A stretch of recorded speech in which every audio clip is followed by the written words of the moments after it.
وہ تمام تر جو ہے منگوا لی تھی اور اس کو نا جلا دیا گیا تھا، ختم کر دیا گیا تھا۔ پریم چند کا جو پہلا افسانوی مجموعہ تھا۔ اودھ اخبار کے پہلے ایڈیٹر منشی غلام محمد خان، اودھ اخبار کے مالک منشی نول کشور،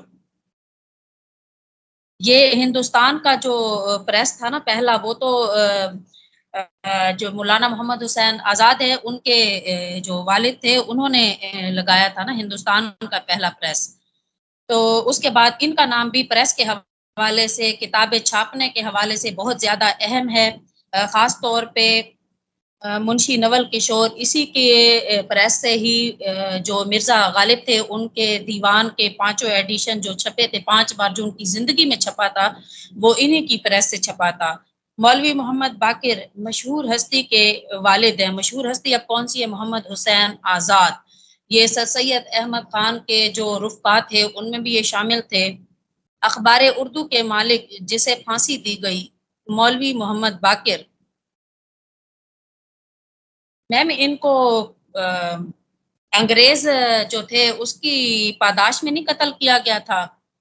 جی، یہ محمد حسین آزاد کے والد تھے، ان کو پھانسی دی گئی تھی کہ انہوں نے وہ کیا نام تھا اس کا، انگریز اس کو قتل کیا ہے، حالانکہ انہوں نے قتل نہیں کیا تھا۔ پاداش نام میں ابھی ان کو میں یہ ہاں جی جی نیکسٹ نام نہیں ہے میں مسٹر ٹیلر نام تو نہیں ہے 1857 مسٹر میں؟ ٹیلر، جی بالکل سائدہ صحیح کہہ رہی ہے، مسٹر ٹیلر کے قتل کے الزام میں انہیں پھانسی۔ میرا نام سائدہ زینب ہے۔ جی سوز وطن آگے میں کرواتی ہوں منیر۔ سوز وطن میں افسانے ہیں 5۔ سب سے پہلا افسانہ ہے اس کا دنیا کا سب سے انمول رتن۔ انمول رتن یعنی جس کی قیمت سب سے یعنی قیمتی ہو، انمول ہو، یہ وہ والا افسانہ ہے۔ اس افسانے میں بیان ہے حب وطن کا، یعنی وہ ایک پنڈت ہے شاید کردار، اس کو وہ کہتے ہیں کہ راجپوت ہوتا ہے کہ کہیں سے دنیا کی سب سے قیمتی چیز لے کے آؤ، تو پوری دنیا کیا کہتا ہے ڈھونڈتا ہے، اور اینڈ میں وہ لے کے آتا ہے کہ وطن کی آزادی کی خاطر بہایا ہوا جو ایک قطرہ ہے وہ دنیا کا سب سے انمول رتن ہے، اور اس افسانے کا نام اسی سے لیا گیا ہے۔ اگلا افسانہ ہے شیخ مخمور۔ یہی میرا وطن ہے، صلہ ماتم، عشق، دنیا اور حب وطن۔ یہ 5 افسانے ہیں۔ سوز وطن وہ مجموعہ جس کے بارے میں ابھی میمونہ نے بتایا کہ اسے جلایا گیا تھا، اور جس انگریز نے اسے بلوایا تھا پریم چند کو جب وہ تب دھنپت رائے تھے، دھنپت رائے اور نواب رائے کے کلمی نام سے لکھتے تھے، اس کے بعد انہوں نے اپنا نام بدلا تھا، اور انہوں نے کہا تھا کہ شکر کرو کہ تم مغل سرکار میں موجود نہیں ہو ورنہ تمہارے ہاتھ کاٹ دیے جائے۔ غالب کی غزلیات آپ کو پتا ہے کہ غالب ہر زمانے میں مشہور رہے، تو ان کا انگریزی میں ترجمہ کیا ڈاکٹر سرفراز خان نیازی۔ انشاء لطیف تحریر کی ایک قسم ہے، ایسی قسم جس میں رومانیت اور جمالیت سے مزین تحریر، یعنی عشق و محبت اور خوبصورتی سے تراکیب اور الفاظ کا استعمال کر کے لکھی جانے والی تحریر جو ہے وہ انشاء لطیف کہلاتی ہے۔ میں افسانہ نہیں لکھتا، افسانہ مجھے لکھتا ہے، یہ کہنا ہے منٹو کا، یعنی منٹو جو بھی افسانے لکھتے ہیں وہ کہتے ہیں میں نے کبھی نہیں سوچا، بلکہ افسانہ میرے ذہن میں آتا ہے اور میں لکھنا شروع کر دیتا ہوں۔ عشق حقیقی کی واردات و کیفیات کا بیان ہوتا ہے تصوف میں۔ غالب کہتے ہیں دل ہر راز میں ہے قطرہ ساز، اچھا وہ مجھے بھی ابھی نہیں آ رہا، واسوخت جلی کٹی سنانا۔ نیم بسمل، بسمل کہتے ہیں زخمی کو، نیم آدھا، نیم بسمل یعنی آدھا ذبح کیا ہوا، تڑپتا ہوا۔ تشبیہ مفصل، مفصل نکلا ہے تفصیل سے، تشبیہ مفصل یعنی مکمل واضح تشبیہ جس میں وجہ شبہ کا بیان۔ مرثیہ جو ہوتا ہے اس کا ابتدائی حصہ چہرہ کہلاتا ہے. جول بکر، گائے جو ہوتی ہے اس کی بھوک ختم نہیں ہوتی، گائے کو بکر کہتے ہیں. جول بکر یعنی گائے کی بھوک، مراد حریص، لالچی، پراگ گندا تبا لوگ. خودنوشت ہے ڈاکٹر داؤد رہبر کی. یہ مس رخسانہ آپ موجود ہیں؟ جی میم میں موجود ہوں. نیکسٹ 2 سلائیڈز آپ پڑھائیں گی. سر نے کہا ہے کہ ان دونوں سے 2 سلائیڈ پڑھوانی ہے. ٹھیک ہے میم. پرگندہ تباہ لوگ خود نوشت ڈاکٹر داؤد رہبر کی. ادبی تنقید اور اسلوبیات کتاب کے مصنف ہیں گوپی چند نارنگ. ہندوستانی لسانیات کتاب ہے یہ، اس کے مصنف ہیں سید محی الدین قادری زور. مقالات شہرانی کو 10 جلدوں میں مرتب کیا ڈاکٹر مظہر محمود شیرانی نے، اور یہ ان کے پوتے تھے حافظ محمود شیرانی کے. علم صرف الفاظ سے بحث کے علم کو دیکھتے ہیں. اس طرح سیکھ کی سامانی خوف، ڈر، پرواہ نہیں پیدا. بسم اللہ الرحمن الرحیم. ابھی میں نے کلاس اسٹارٹ کی ہے اور ابھی بات چل رہی تھی مولانا محمد حسین آزاد کی. تو مولانا محمد حسین آزاد، ان کی جو والدہ تھی وہ ایرانی النسل تھی. یعنی سر سن رہے تھے ہماری باتیں. سر بیک کروں یا یہی رہنے دوں؟ جی یہی رہنے دیں. میں نے ابھی دیکھا تو میں نے کہا چلیں تھوڑا سا بتا دیتے ہیں. جی سر. تو مولانا محمد حسین آزاد کی والدہ ایرانی النسل تھی، یعنی ان کا تعلق ایران سے تھا. اچھا، مولانا محمد حسین آزاد ابھی 4 سال کے ہی تھے کہ ان کی والدہ کا انتقال ہو گیا تھا. اور پھر غدر کی لڑائی میں دلی کالج کے جو پرنسپل تھے، غالباً ان کا نام تھا ٹیلر تھا شاید، تو ان کے قتل کے الزام میں ان کو گرفتار کیا گیا. اور ڈاکٹر عتیق احمد جو بڑے مشہور صحافی ہیں تاریخ پر، ان کی نگاہ ہے، وہ کہتے ہیں کہ بغیر مقدمہ چلائے ڈاکٹر محمد حسین آزاد کے جو والد تھے مولوی محمد باقر، ان کو توپ سے اڑا دیا گیا. کچھ کہتے ہیں کہ گولی سے مارا گیا تھا، کچھ کہتے ہیں کہ توپ سے اڑایا گیا تھا. تو اس کے بعد پھر مولانا محمد حسین آزاد کو بھی اپنی جان بچانی پڑی، اور کہتے ہیں کہ وہ جان بچا کر پہلے لکھنؤ گئے، لکھنؤ سے پھر لاہور آئے. ان کے پاس ایک چھوٹا سا مٹکا تھا، چھوٹی سی ایک گٹھڑی تھی جس میں انہوں نے شیخ ابراہیم ذوق کا کلام جمع کیا ہوا تھا. تو علم اور ادب سے محبت دیکھیں کہ سب کو چھوڑ چھاڑ کے وہ لاہور چلے آئے. صرف استاد ذوق کا جو کلام تھا وہ ان کے پاس تھا، اور پھر لاہور آ کر انہوں نے اس کو مرتب بھی کیا تھا. اب جب یہ لاہور پہنچے تو سب سے پہلے یہ G P O office, general post office Lahore میں نوشتہ دار یعنی کلرک یا منشی بھرتی ہو گئے. تو مولانا محمد حسین آزاد کی لاہور آمد اور اس کے بعد جو سب سے پہلی ملازمت تھی وہ نوشتہ دار کی تھی. سر نوشتہ دار یعنی کہ جو کلرک ہوتا ہے نا، جو منشی ہوتا ہے. جیسے سر سید احمد خان بھی پہلے وکیل کے منشی تھے، اس کے بعد پھر وہ جج بنے تھے. تو ان کی جو پہلی ملازمت تھی وہ وہی جی پی او آفس میں بطور کلرک تھی. اس کے بعد 3 سال تک انہوں نے جی پی او آفس میں کام کیا تھا، جنرل پوسٹ آفس میں کام کیا تھا. اس کے بعد پھر ڈائریکٹر پبلک انسٹرکشن میں ان کی ڈی پی آئی آفس جو آج بھی موجود ہے، اور ایجوکیشن کے حوالے سے جو سب سے بڑی صوبائی پوسٹ ہے وہ یہی ڈی پی آئی کی پوسٹ ہوتی ہے. تو یہ ڈی پی آئی آفس میں ملازم ہو گئے.